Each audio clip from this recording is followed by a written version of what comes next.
இந்த பழைய மனுஷனின் சத்தத்தை, அதாவது நல்லா கவனிங்க, நான் வெறுமனே இந்த பழைய சத்தம் வருதுன்றத பத்தி மட்டும் பேசல. நான் சொல்றது ஜெயம் இல்லாமல் இருக்கிறத பத்தி பேசிட்டு இருக்கேன்.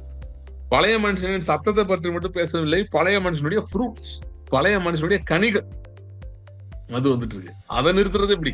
ஓகே, ஏன்னா புது சிருஷ்டியா இருந்தா எனக்கு ரிசல்ட் வந்திருக்கணும்ல, ஏன் வரல இன்னும்? ஏன்னா பழைய மனுஷனுடைய இன்ஃபுளுன்ஸ் இன்னும் இருக்கு, நம்ம இன்னும் பழைய மனுஷனா தான் ஏங்கிட்டு இருக்கோம். ஏன்னா பழைய மனுஷன் சிலுவையில் அறையப்படல.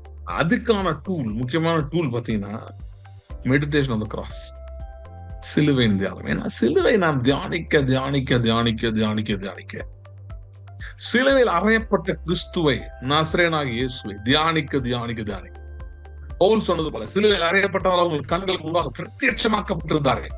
என்பதை பிரத்யட்சமாய் அவரை பார்க்க பார்க்க, சிலுவையை பார்க்க பார்க்க பார்க்க பார்க்க தியானிக்க தியானிக்க தியானிக்க, நாளாக நாளாக நாளாக கொஞ்ச நாள் தொடர்ந்து பண்ணிட்டு இருந்தீங்கன்னா கொஞ்ச நாள் என்ன பண்ண ஆரம்பிக்குதுன்னா, சிலுவையில கிறிஸ்துவை மட்டும் இல்ல உங்களையும் பார்க்க ஆரம்பிப்பீங்க.